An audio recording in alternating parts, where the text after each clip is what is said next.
क्या आपने कभी उस सन्नाटे को महसूस किया है जब अंधेरा इतना घना हो कि हर कोना आपको घूर रहा हो, जब घर की दीवारें मानो कुछ छुपा रही हों और हर हलचल पर आपका दिल धड़कने लगे? एक छोटा सा परिवार, एक पिता, एक बेटा और एक बेटी हाल ही में पुराने घर में शिफ्ट हुआ था। शिफ्ट होने के बाद सब खुश थे। नए घर में नई उम्मीदें, नई शुरुआत। लेकिन माँ के दिल में एक अजीब सी बेचैनी थी। वो सोच रही थी, घर पुराना है, कहीं कुछ अघटना न हो जाए। अगर ये आपका पहला बार है हमारे चैनल पर, तो अभी सब्सक्राइब कर लें, क्योंकि मैं आपको रोज नई कहानियां सुनाने वाला हूं, ताकि आपका दिल मजबूत बने और डर नाम की चीज आपके पास कभी ना आए। रात के पहले ही दिन, जैसे ही सब सो रहे थे, घर की खामोशी अचानक टूटी। खिड़की अपने आप खुल गई, पर्दे हिलने लगे और माँ की बेचैनी धीरे धीरे डर में बदलने लगी।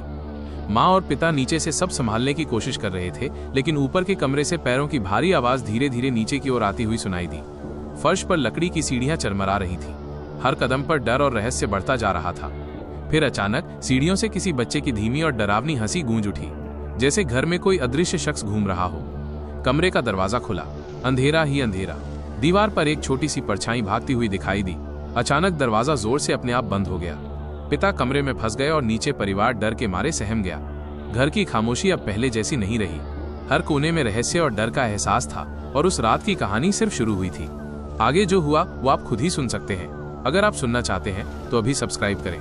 अगले पार्ट में मैं आपको इस कहानी का अगला डरावना हिस्सा सुनाऊंगा।